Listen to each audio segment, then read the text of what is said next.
All right, how's it going? Welcome back to another video here in the series on mechanics and relativity. We are still working through this section here on forces, and what we've been doing so far has mainly revolved around the concept known as a potential, or I guess to be more precise, a potential energy. We have defined a force, which we called F, as the negative derivative of potential energy.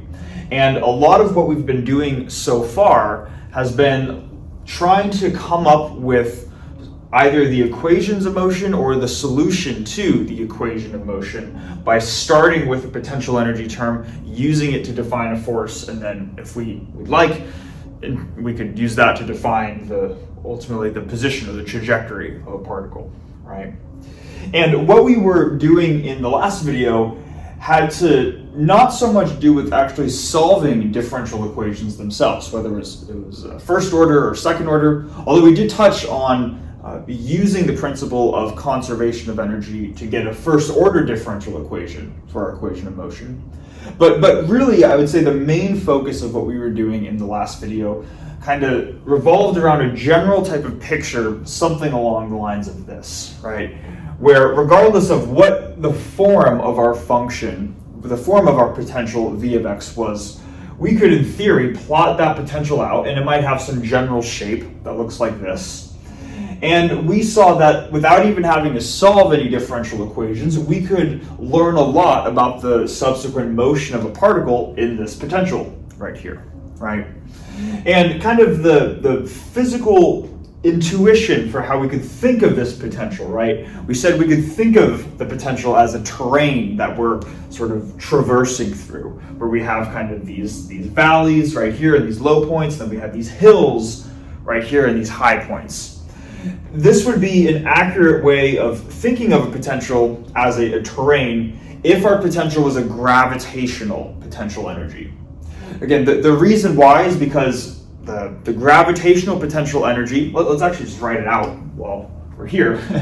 The gravitational potential energy, V of z, is m times g times z, where z is your height, all right? So essentially, if you have a higher height, meaning you're on a hill, you have a larger value of gravitational potential energy. Whereas if you have a lower value of z, maybe you're in a valley, a low point, then you have a lower amount of gravitational potential energy. So that's why we can more or less think of this as terrain, right? Because if the type of potential energy that we're working with is gravitational potential energy, then it is quite literally the terrain of whatever our surface is, right? But despite the sort of the physical intuition behind thinking about this curve right here, we want to keep in mind that it is, while it could be applied to terrains, it's not always terrains.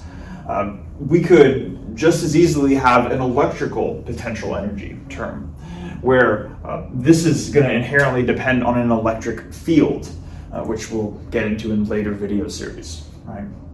But anyway, I feel like I'm starting to get on a tangent here. The basic idea is that we had this terrain, right?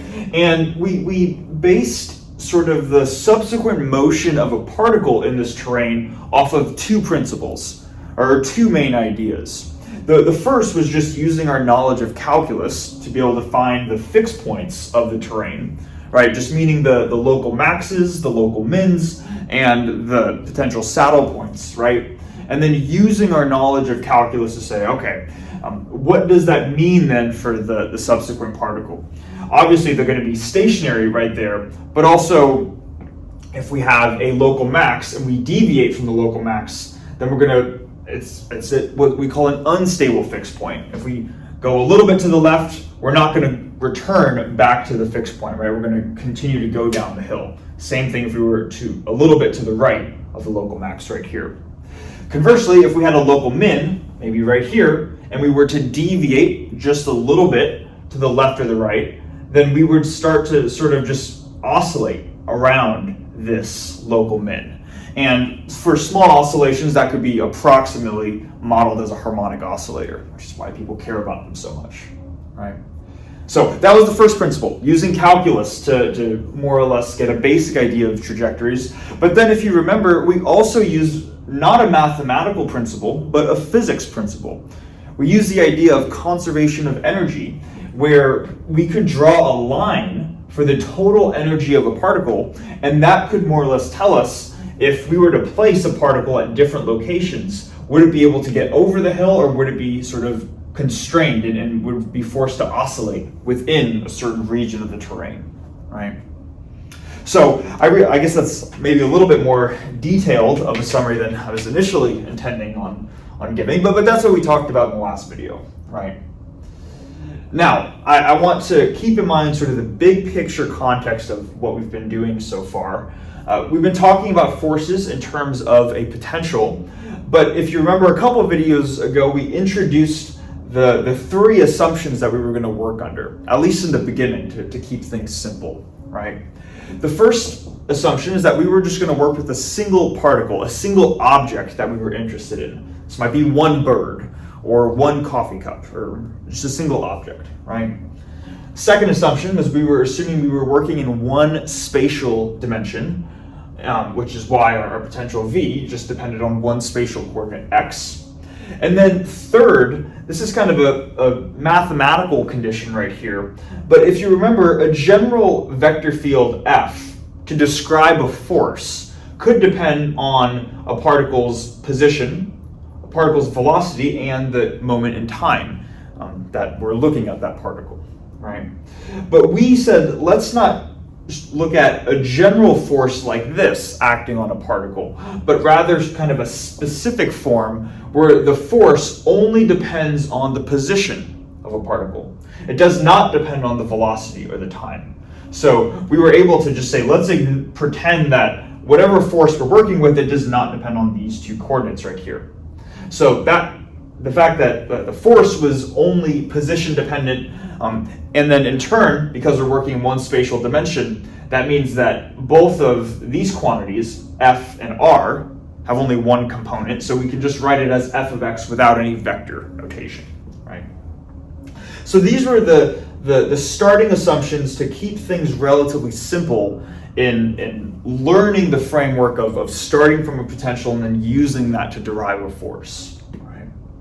What we're going to do in this video is we're going to slowly start to take off some of these simplifying assumptions. And this specific video is going to be removing, not assumption 1 actually, but assumption 2. We're going to say, what happens if we are no longer just interested in one spatial dimension, but we're interested in 3 spatial dimensions? After all, we live in a 3-dimensional world, right? So it makes sense that we want to be talking about things in 3 spatial dimensions. So that's going to be the focus of this video. We're going to sort of hone in on this assumption right here and see how can we generalize the framework that we already have going from 1 to 3. And you could see if you wanted to go to a higher number of dimensions, how you could do that as well. Okay. So hopefully all that makes sense. I'm going to erase kind of what we have right here, and then we're going to really get started with the discussion in the next whiteboard.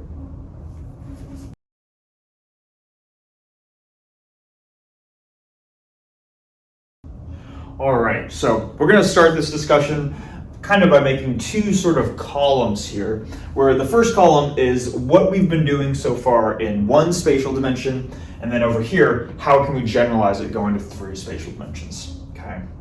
So the first thing I'm going to do is I'm just going to write out a couple of quantities that we are hopefully familiar with by now.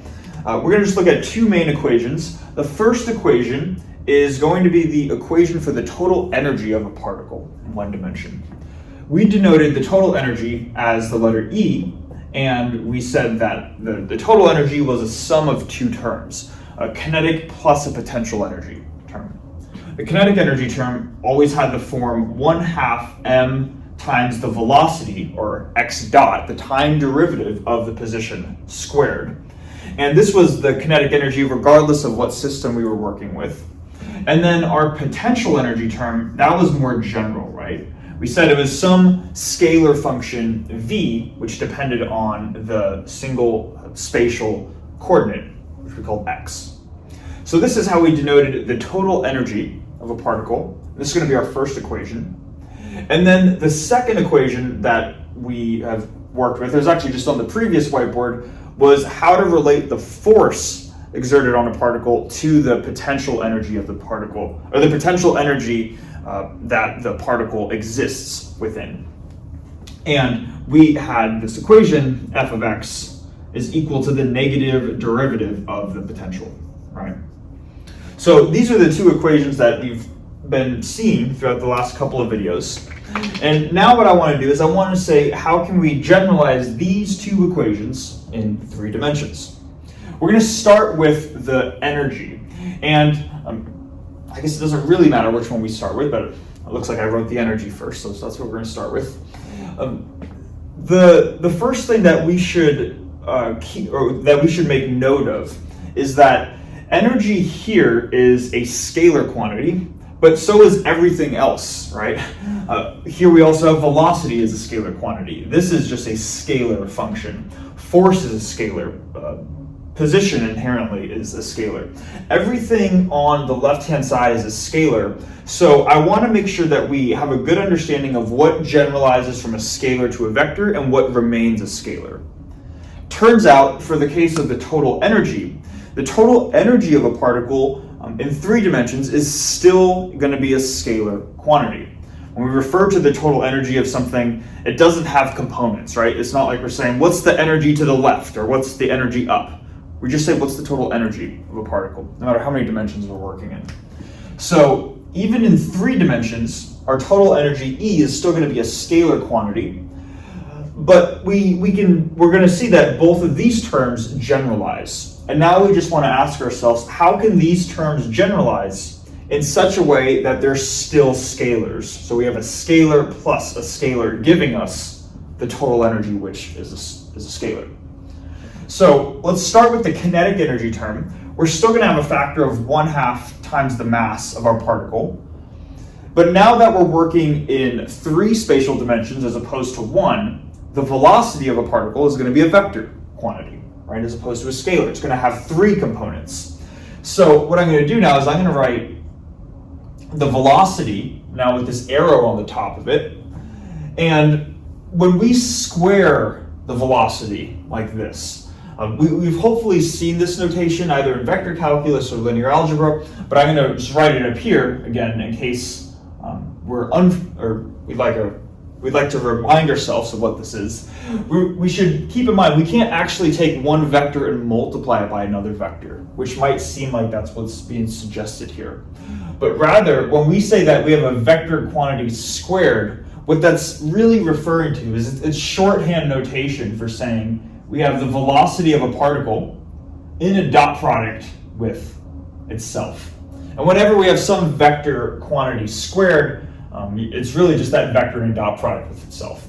Sometimes you'll see absolute magnitude signs over it, but that's just what I'm referring to right here. Okay. So maybe actually we can even just write this if we want to be very explicit. Rather than 1/2 m x dot squared, we can write this as 1/2 m x dot in a dot product with itself. And a dot product outputs a scalar quantity, hence the kinetic energy is a scalar.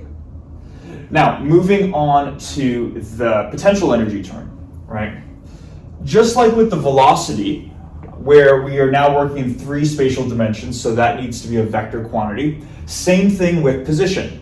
So now our potential energy function V is not just going to depend on a single coordinate, but rather 3 different coordinates. This is now a vector input. But note that regardless of the fact that we have a vector input, the output is still a scalar quantity. Again, the reason is because we want to have a scalar plus a scalar giving us the total energy, which is a scalar. Okay. So that's going to be kind of the first thing, is that, or the first generalization, is that with our potential energy function, even when going from a single input to multiple inputs, we are still inherently working with a scalar function for our v of x term. Okay. So hopefully that makes sense. This is how we can generalize the total energy of a particle to 3 dimensions. Now, the next thing that we're going to generalize is the force and its relation to the potential, right? So we're going to start with the left-hand side.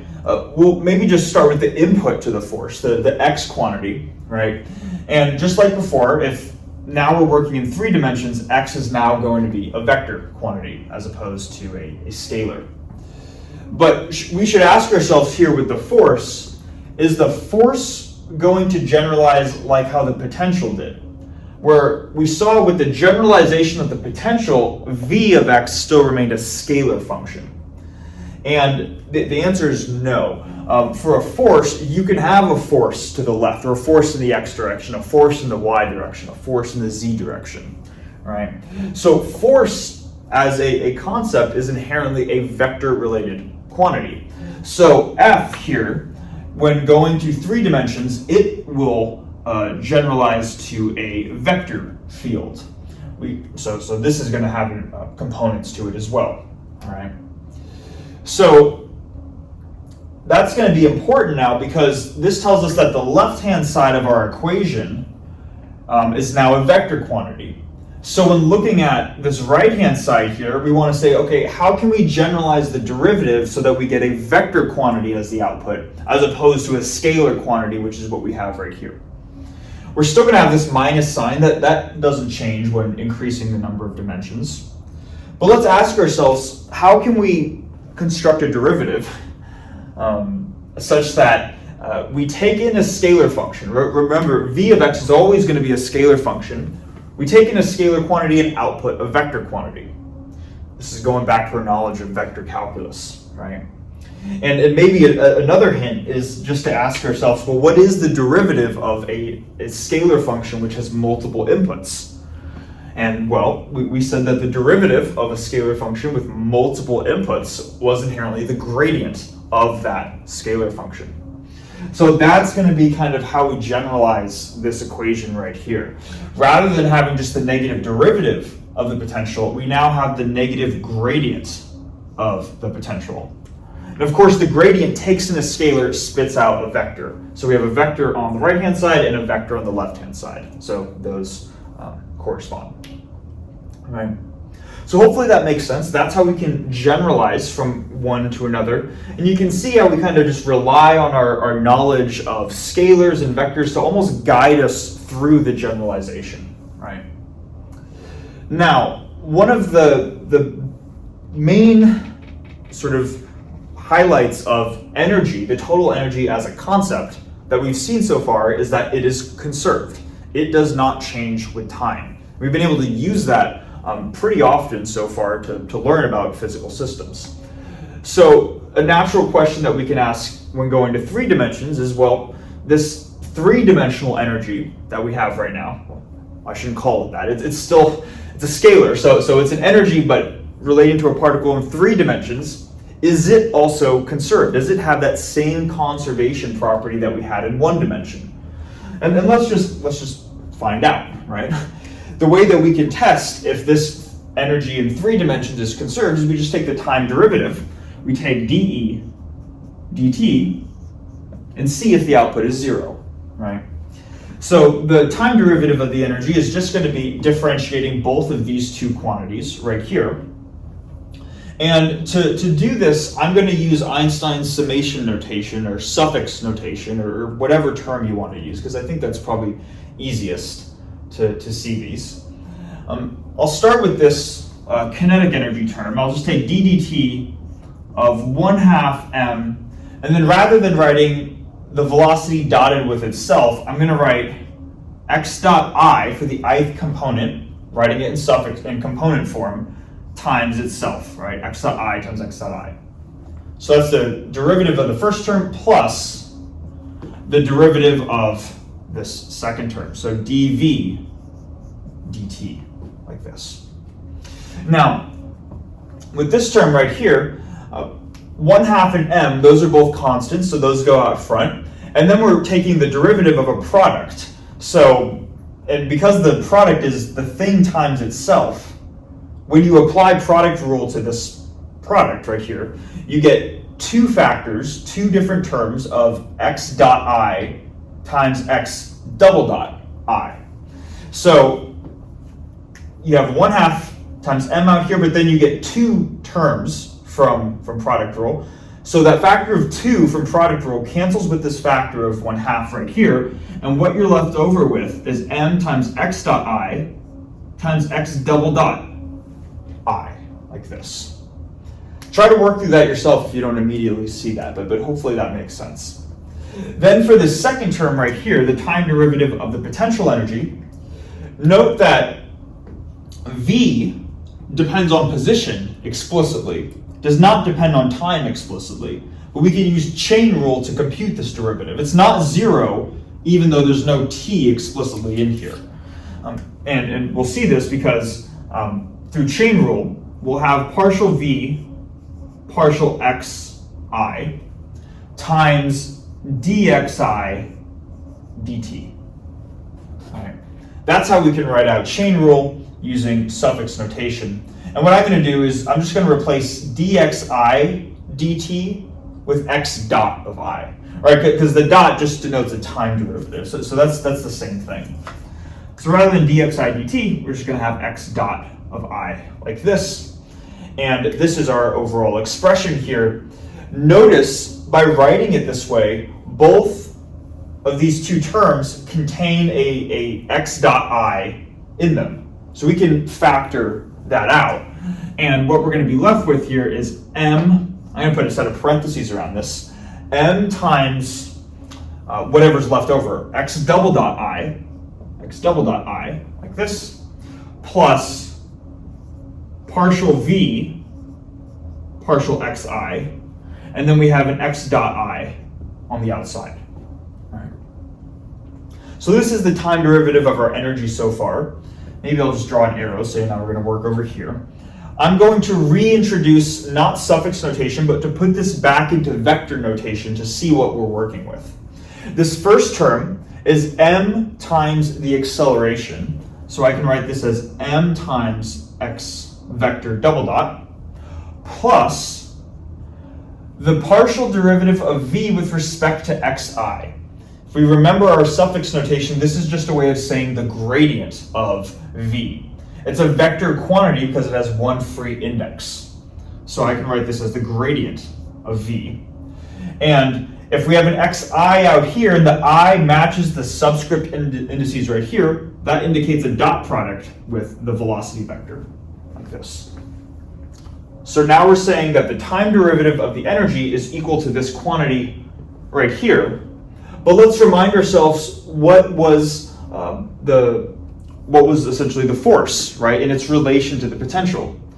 Well, the force is just the negative gradient of the potential, but we also know through Newton's second law, maybe I'll write it over here, through Newton's second law, F equals ma, right? So F also equals m times the acceleration. So we see here that m times the mass times the acceleration is equal to the negative gradient of the potential. So let's just substitute that in for mass times acceleration right here. Rather than writing m times x double dot, we're just going to say m times x double dot is negative gradient of v. So we have negative gradient of v plus itself and a dot product with the velocity. And of course, the negative of anything plus the thing itself goes to 0, right? Therefore, we can say, dE dt, the time derivative of the energy goes to 0, and hence energy is still conserved in 3 dimensions. Right? We probably could have guessed that the energy is still conserved in 3 dimensions, but it's good to see where the generalizations are and where are the commonalities between this derivation and the 1D derivation. We still had this sort of argument here in 1D, but these were just regular spatial derivatives as opposed to gradients. But it's the fact that we still have something minus itself generalizing to more dimensions, which is why this thing goes to 0. Okay. So hopefully that makes sense. And what we've just shown here is that, and I just want to put this into context, this is something that we kind of sort of hinted at in the vector calculus series, but we didn't explicitly mention. So let's explicitly mention this now. We started with a force function, this vector field right here, f of x, And the force field had this form. It is the negative gradient of the potential. And we said that if we had a force function of this form right here, we were then able to show that energy was conserved, right? So if we assume this, then we get this.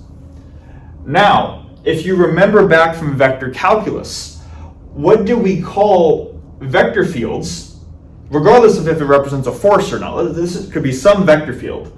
If we had a vector field that was the gradient of a scalar field, what do we call that vector field? Let me take a minute to think about it. Okay, assuming we took a minute to think about it. If we had a vector field that was the gradient of a scalar, or the negative gradient of a scalar function, we called that vector field a conservative vector field. We didn't really explain why it was called a conservative vector field, but that was the name of those vector fields. And we have some videos on the channel going over conservative vector fields. Well, it turns out the name conservative vector fields comes from physics. When you have a vector field of this form, where your force is the gradient of a scalar, specifically the potential, then it shows that energy is conserved. So conservative vector fields are ones which conserve energy. So it's kind of interesting. There's this terminology that we saw in the mathematics course, but it was actually this physics-inspired thing. Okay. Now, with everything that we have right here, let me just reiterate this one more time because we're going to do this in reverse now. We started with the fact that our force was conservative. It was the gradient of a scalar function. And if our vector field was conservative, that implied that the energy was conserved.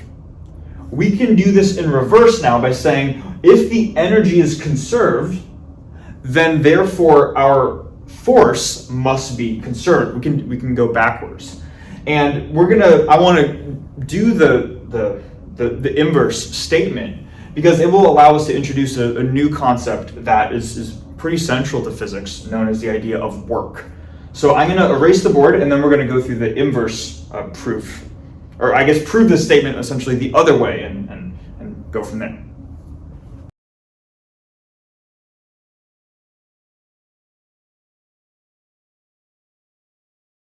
All right, so now we're going to prove the inverse statement, where we're going to start under the assumption that we have energy conservation and show that if energy is conserved, then the force that's exerted on the particle must be a conservative force. Now, to start this off, we're going to introduce a new concept, which is the idea of work. And work is inherently a line integral. So I'm just going to start out by writing out what the line integral is. And hopefully while I'm doing that, we start to remind ourselves, okay, what was this idea of a line integral from vector calculus? I'm going to say that work is a scalar quantity. I'm going to call it W. And it's going to be the line integral over some curve, some path. And we're essentially integrating this dot product right here, f dot dx. Okay. Now, this quite literally is the definition of work. Work is the integral, the line integral of the force in a dot product with dx specifically. Okay. So what we can do here is let's just remind ourselves again about what a line integral actually is. A line integral, essentially, if we have some path in space, right, then when we were working with line integrals in vector calculus, we were adding up a vector field. F no longer had to correspond to a force, but it could just be some vector field.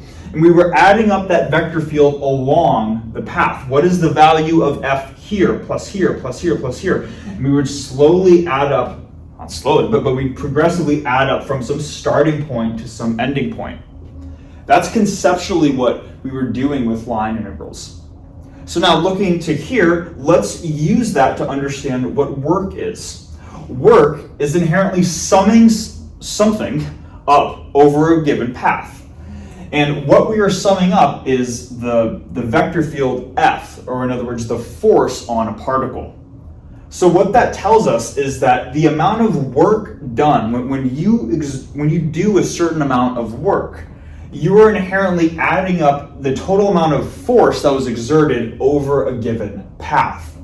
So just to keep this really simple, if you were to take a box and you were to push it from here to here, the total work that was done, the total work that was exerted on the box was how much force you applied. Let's draw, this is the starting position of the box, and then this is the ending position of the box, right? The total amount of work that you would have done was how much force you exerted on this box when you pushed it from this starting distance to this ending distance, okay? So that's how we can think of work conceptually. How much force was exerted over the course of a trajectory, all right? So that's going to be our starting point here, this concept called work. And what I'm going to do now is I'm going to rewrite the integrand. And I'm doing this because if you remember, one of the ways that we go about solving line integrals or computing line integrals is we come up with a parameterization for a line integral. And a parameterization, if we don't remember, is essentially just integrating this over a single variable, coming up with a single variable that has some starting value here, maybe some ending value here, and then integrating over that variable. The way that we can do that, and our parameterization that we're going to pick for this line integral, is I'm going to just still take f in a dot product, but rather than write dx, I'm going to multiply and divide by dt. So now I'm going to have dx divided by dt times dt. So now from here, time is a scalar function, it's a scalar quantity. So we are now, by rewriting the line integral this way, we can use time as our parameterization. That kind of makes sense, right? You can say, all right, how much force times velocity or I guess what is that quantity, force and a dot product with velocity at some starting time, you add it up until you get to some ending time. Maybe just to put values on it, we can call the starting time t1 and the ending time t2. Okay. So we've effectively here come up with a parameterization for the line integral.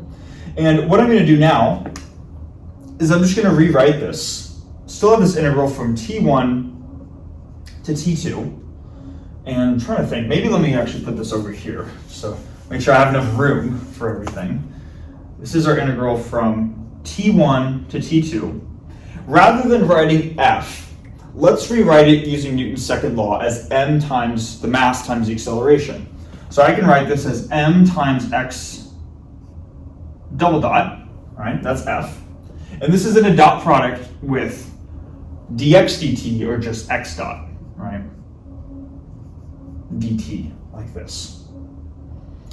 Now, this is a trick that we can do, and we actually did kind of the inverse of this trick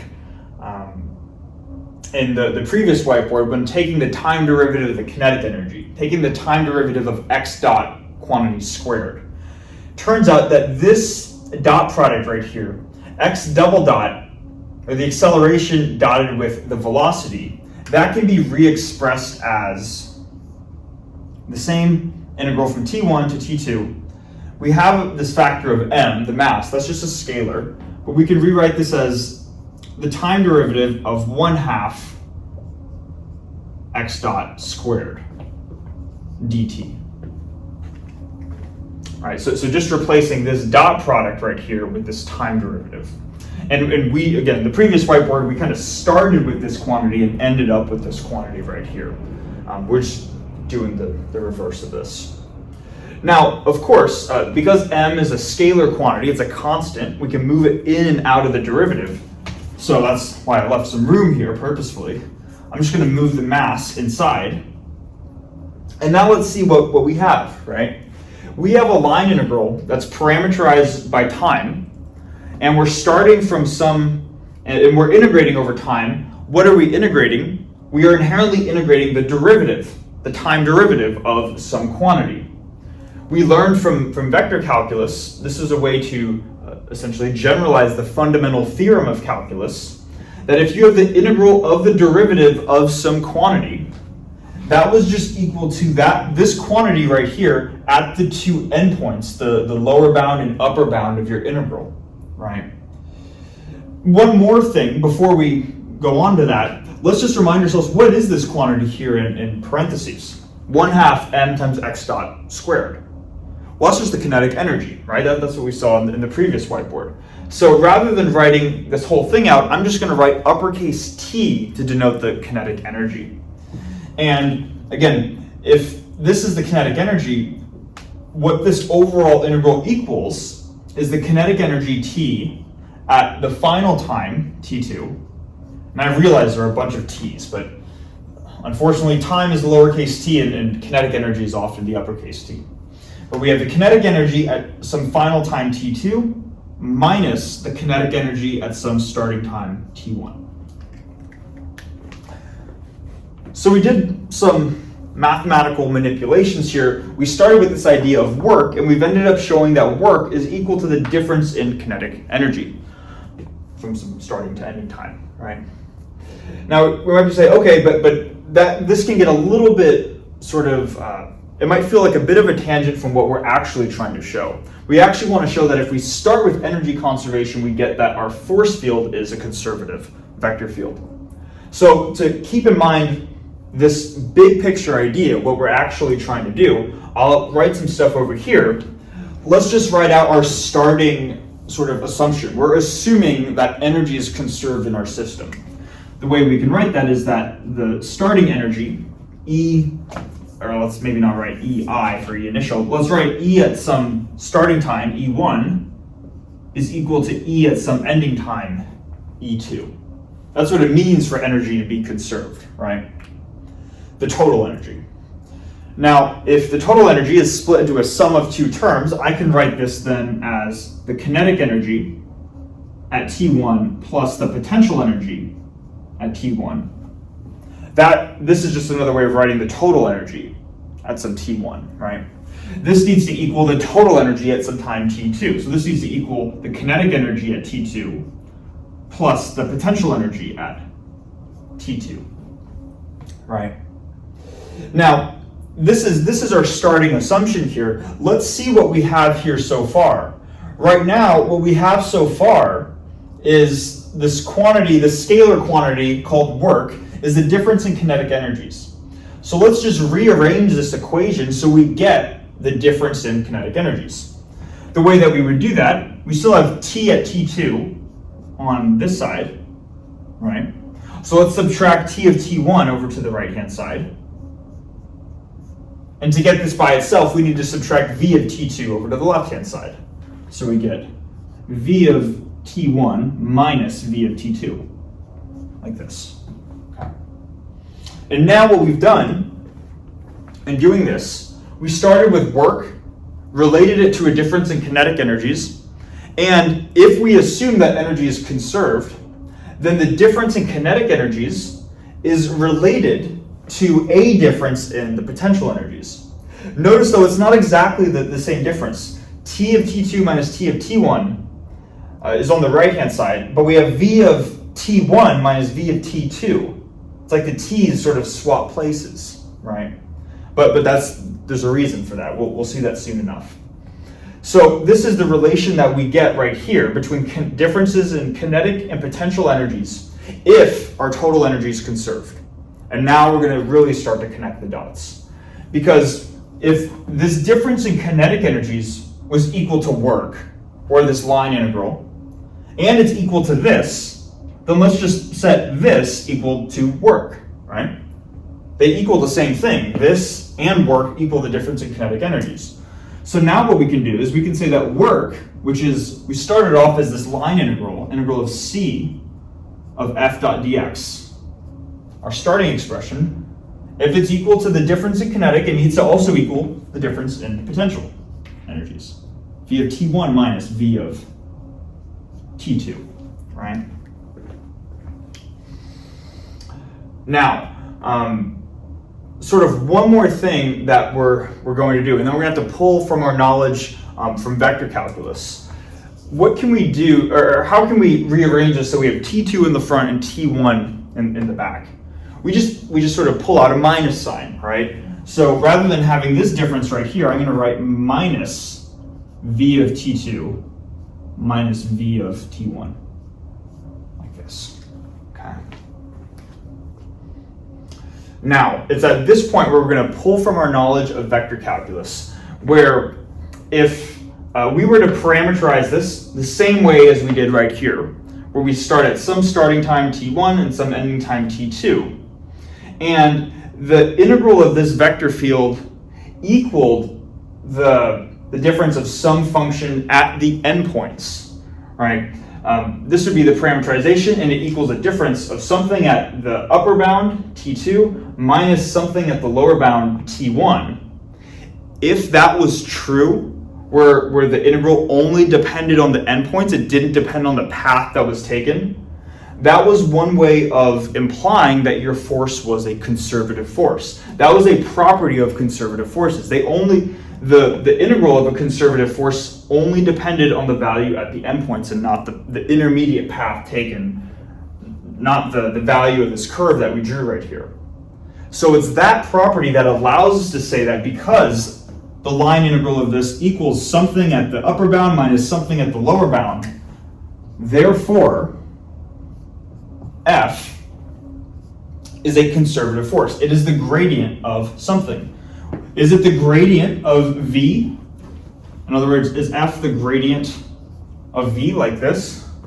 And well, no, because there's additional minus sign right here. We needed this minus sign to have the potential at the upper bound minus the potential at the lower bound.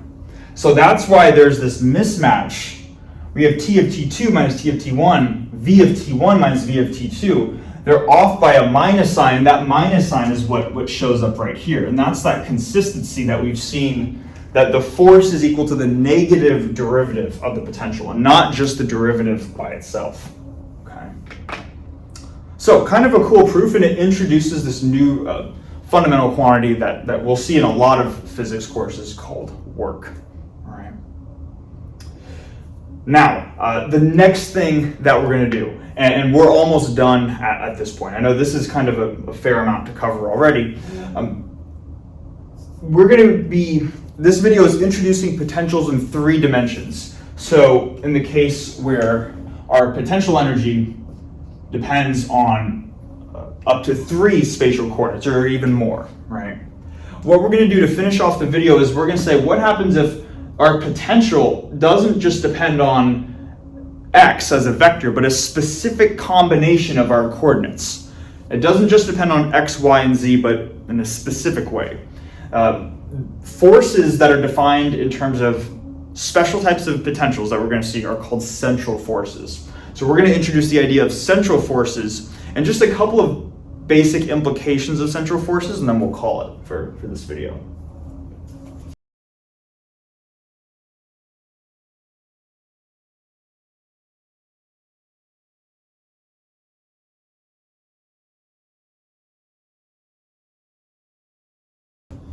Okay, so we have the definition for a central force right here, so let's go through it together. It says here that a central force is a force which is defined in terms of a potential. So nothing new there. Force defined in terms of a potential, but specifically the potential is one which depends only on the distance from the origin. Okay, and it's this last part right here that is what is kind of the defining feature of central forces. So what they're saying in the beginning is that we still, when working in 3 dimensions, have this picture where f is the negative gradient of a potential, right? It's just that now with a central force, rather than v depending on just some general position vector x, and maybe let me write this out even a bit more explicitly. Rather than v of x as a vector, this could equivalently mean v of x comma y comma z, right? It's another way of writing it. So rather than v just depending on a general set of 3 input coordinates, what they're saying is that v, our potential energy, so let's write this, for a central force V only depends on the distance from the origin. Okay, so the distance from the origin is typically thought of as the radial distance. So rather than writing V which has x as a vector for its input, I'm just going to write V of r. And I know that throughout this video series we'll probably use both vector x and vector r to denote the position of a particle. But here, I'm specifically writing r without an arrow, a vector sign over the top of it. This is not the position vector r, this is the radial distance r. So V only depends on this single input r, where specifically we can think of r as the square root of x squared plus y squared plus z squared. Okay. So hopefully we see the difference, right? For a general potential in 3 dimensions, V can depend on any combination of x, y, and z. For a central force, the potential specifically depends on this given combination of x, y, and z. It specifically depends on the square root of x squared plus y squared plus z squared, right? Or however you define the radial distance in whatever coordinate system you're working in, okay? So this is how we can think of central forces. And if you remember if you had a chance to watch the course overview video, there is an entire section dedicated to central forces. Right now we're working on forces, but we're going to dedicate an entire section to forces of this kind right here. What we're going to see is when we go through that section, there's a lot of stuff that we can say about central forces. And we're kind of just scratching the surface right here. But central forces are an example of a three-dimensional, or a force that gets defined in terms of a three-dimensional potential, right? So it makes sense that we can start to define them right here. And in doing so, we're just going to introduce them so when we get to the section on central forces, we can say, okay, I've heard of that before. That sounds familiar, all right? To finish off the video, or actually before that, I don't want to get too ahead of myself here. In general, we can define the force in terms of the potential like this. F is the negative gradient of a potential. But in the case where we have a central force, which is defined in terms of a potential of this form right here, how can we sort of solve, what is the equivalent equation when V only depends on R? And what I'm going to do is I'm just going to give you the answer, and you could go about proving it if you want to, but to keep this from not going too long, I'm just going to provide the answer. Rather than saying that your force needs to be the negative gradient of some potential, if we have a central force, F, that is simply going to be the negative derivative of V with respect to R. And this is still a vector quantity, right? It's a central force in 3 dimensions. So this overall thing needs to be a vector quantity.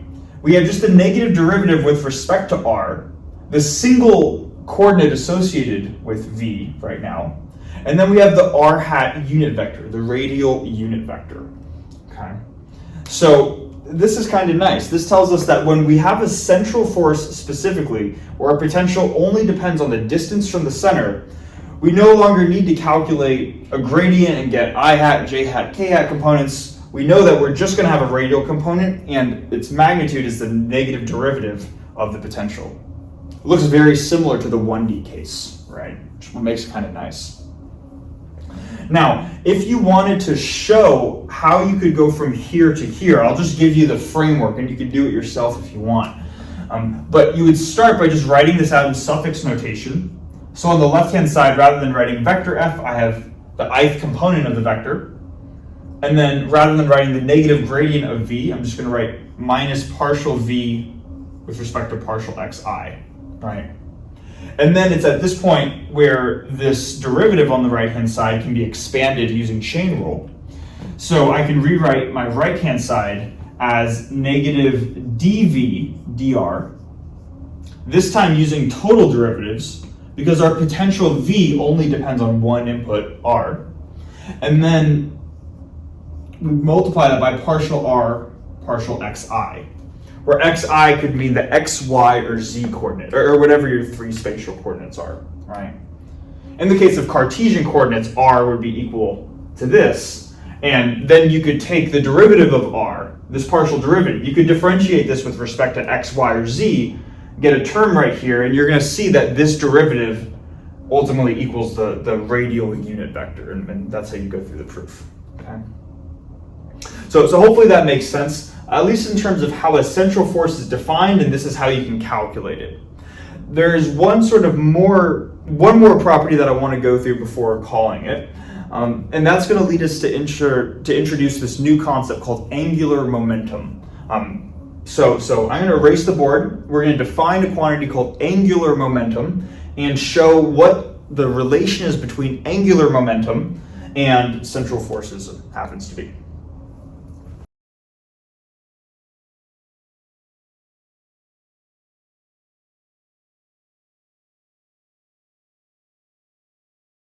All right, so we have this concept here that's a new concept, and it's called angular momentum. So let's go through it together.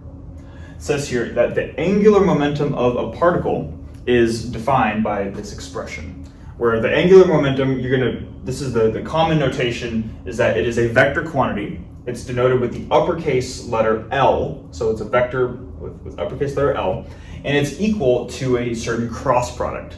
It's equal to the position of a particle and a cross product with the p vector, which hopefully we remember as the momentum of the particle.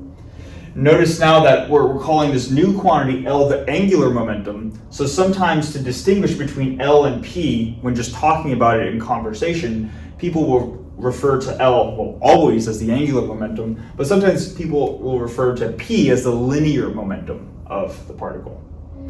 Now, this second equality right here comes from the fact that the p, the linear momentum of a particle, is just the mass times the velocity of the particle, right? We had this definition that we introduced previously where p is m times x dot or r dot or whatever we want to call it. So that's all we're doing in this second equality, is we're saying that p is m times r dot, and then because m is just a scalar, we can move that out of the cross product. So that's where that's coming from. Okay.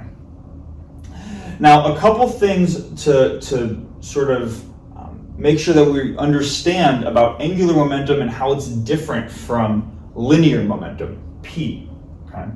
The first is that L, the angular momentum, depends on the position vector explicitly, right? So it depends on just r by itself.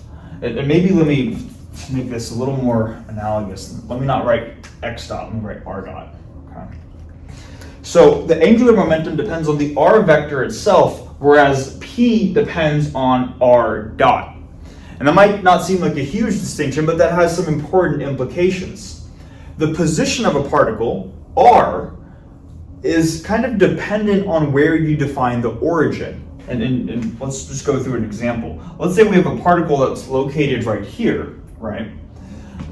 If we were to define our origin as kind of an intersection point between these axes right here, then the position of the particle is, we would say that it's this far away from the origin, right? The position vector r would quite literally be this, trying to draw a vector, it would be that vector, right? Now, if we were to change the origin, so we're not changing the position of our particle, let's do this here. We're not changing the position of our particle, we're not changing where the dot's located, we're just changing where the origin is. Now this particle has a new position because the origin changed, right? Or I shouldn't say a new position, but it has a new position vector. This vector now describes the position of this dot. And they both represent the same physical location. The dot itself hasn't changed, but it's denoted with a different arrow. This arrow is much different than this arrow right here because of a change in origin, right? Now, if you were to shift the origin, that would shift the position, the r vector itself, by a constant. But that constant inherently goes away when you take the derivative of the position vector. So here's kind of what I'm trying to get at. With the linear momentum, this quantity here could be defined up to a constant, or up to a choice of the origin. Because whatever that choice of origin was, it would go away, that extra constant would go away when you differentiated this. So the linear momentum of a particle doesn't depend on how you define the origin. But because L, the angular momentum, does depend on the position itself, it is inherently dependent, and it will change depending on what your origin is. Okay, so that makes it kind of an interesting type of quantity, right? Now it's this quantity that if we go from here to here, this particle, if it's moving, if it has a velocity, if this vector is non-zero, it will have a different angular momentum if we define the origin here compared to here. Okay. So overall, kind of just this interesting idea that it is origin dependent. Now, the next thing, I just want to give us sort of a visual intuition for how to understand this thing, angular momentum. Let's suppose, for instance, that I have, maybe this is an XY plane right here, and we have a particle that's moving in this plane, and let's just say the particle is moving in a circle. Okay, so it's moving in this circle that's mapped out in this plane right here, and we'll take this kind of to be the origin, the center of the circle is the origin. Now, what we can do is we can define, and maybe let me make this a little bit bigger. What I want to do is, once I have this picture, where I have this circle right here, I want to draw the position and velocity vector, r and r dot, at different instances in time. Let's start at some time t1, which maybe, this is the origin, and maybe my particle starts right here at t1, okay? Keep in mind, the particle is this thing that's moving in the circle. This is just the origin. So at this time, my position vector r1 looks like this, right? Now, where would the velocity vector be? Well, the velocity is just going to be tangent to its path at a given point. If this is the path that it's on, and this is where the particle is located, then r dot 1, then r dot at 1 is going to be going this way. We could do something similar if the particle is now located over here, maybe at some time t2. Now r2, the new position of the particle, is denoted by this vector, and the new velocity vector at a time t2 is going to be tangent to the circle at this point of r dot 2. Now, hopefully you can see that there is a right angle between r1 and r dot 1 right here. Same thing with r2 and r dot 2 right here. And it will be this case no matter where the particle is located at any point on as it orbits in the circle. Okay. So just looking at this right here, we see that our angular momentum vector L is perpendicular, by definition of the cross product. The output needs to be perpendicular to both inputs. So this tells us that the angular momentum is perpendicular to both the position and the velocity. So what would that mean for a particle going in a circle?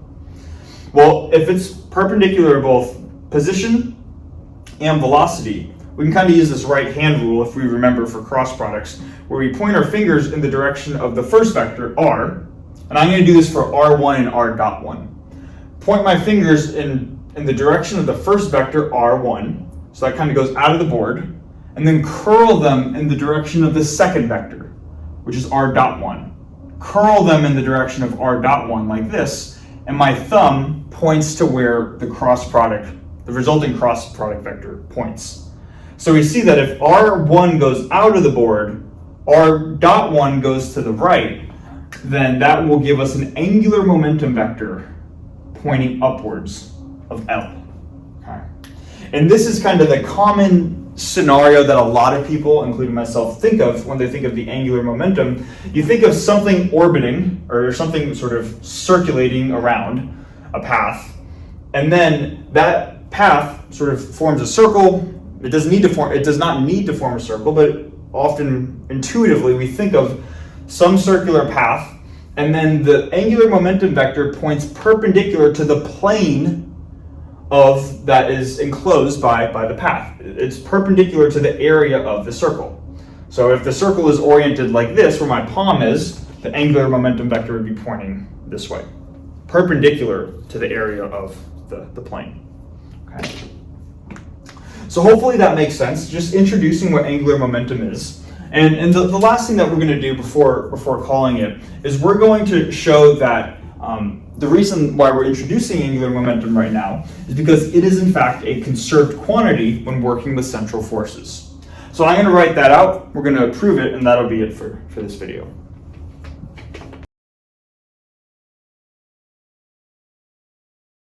All right, so the last thing that we're going to show is that when we are working with a central force, then this quantity, the angular momentum of a particle, is actually a conserved quantity. Okay. So just like with the total energy of a particle, we're going to just take the time derivative of L. So we're going to take dl dt and show that we end up getting the zero vector. Okay. So this again is just the time derivative of, and I'm going to use this expression right here, of m times r cross r dot, like this. Now, of course, the m quantity can get brought out front, and then the time derivative of a cross product works similarly to just standard product rule. Take the derivative of the first cross the second plus the first cross the derivative of the second. Okay. So my first term is differentiating the position vector r, so that is going to give me r dot cross r dot, right? And then my second term, still have m on the outside, is going to keep the first and a cross product with the derivative of the second, which is r double dot, like this. Now, the cross product of any vector with itself just goes to zero. It's just a property of cross products, so that goes away. And what we're left with is this expression right here. But what I want to do is actually to write this not as m times r cross r double dot, but I'm going to bring m and put it in front of r double dot. So now I'm going to have r cross m times the mass times the acceleration, r double dot. Okay. Another way of writing the mass times the acceleration is the force, r cross f, like this, right? This is Newton's second law. Mass times acceleration gives us the force. Now, the key, this is where we can kind of use the fact that we're working with the central force right here. We know that if F is a central force, it's defined in terms of a potential, and we showed how to express the potential. Normally we'd write it as the gradient of a potential, but here we could write it as R cross, and then I'm just going to write minus dV dr r hat. Right? This was the specific way that we could write out the gradient of a central force in terms of its potential. And it's at this point where R, the first input in the cross product, it points radially outwards. It's just the position of the particle. And then this quantity right here points in the r hat direction, which is also the same direction. This vector right here is just a unit vector where this is not normalized to 1. But this vector here and this vector here are parallel. And whenever you are taking the cross product of two vectors that are parallel, it goes to 0. The cross product does. So this ultimately equals the 0 vector, and hence the angular momentum of a particle is going to be conserved when working with a central force. That will be the starting point of a giant discussion when we end up talking about central forces in one of the upcoming sections. Okay. Now, one final thing, and I promise I'm done after this. Right, is that going from r cross f to this line right here, use the property that F was a central force. That's what allowed us to write F as this expression here in parentheses. In the general case, though, when F is not a central force, we cannot write F as this expression, but we have to write it as just the negative gradient of some potential, right? Which could depend on X, Y, and Z in any way that you'd like. So in the general case, this quantity right here, R cross F, is not equal to 0. let's write this. Let's say that in general, R cross F is not equal to the zero vector. This is specifically is zero when the zero vector when working with a central force. But in general, it's not the zero vector. It turns out that this quantity has a name associated with it. And it's kind of related to angular momentum in a sense. Notice how the angular momentum is the position vector in a cross product with the linear momentum. Here we have something which is the position vector in a cross product with the linear force. Turns out there's a quantity associated with this is called something, and it corresponds to the angular, or I guess the rotational force that a particle experiences, and this is called the torque. Okay. The notation, I've seen a couple different notations, but the one that I've been familiar with is to denote the torque, T-O-R-Q-U-E, with the Greek letter tau, and the torque is essentially the rotational force. It's R cross the linear force, kind of like how the angular momentum is R cross the linear momentum. Okay, so just introducing that as a concept. The torque is a thing, and we're going to use torques certainly as we get later on in the video series. Okay, but that's a lot all in one video. So yeah, thanks so much for watching. In the next video, we've been doing a lot of talk with general forces. We're going to start to go through specific examples of forces that we see in nature, to start taking some of this generalized framework and applying it to everyday scenarios. Okay, so that's upcoming, and hopefully that sounds exciting, and I'll see you in the next video.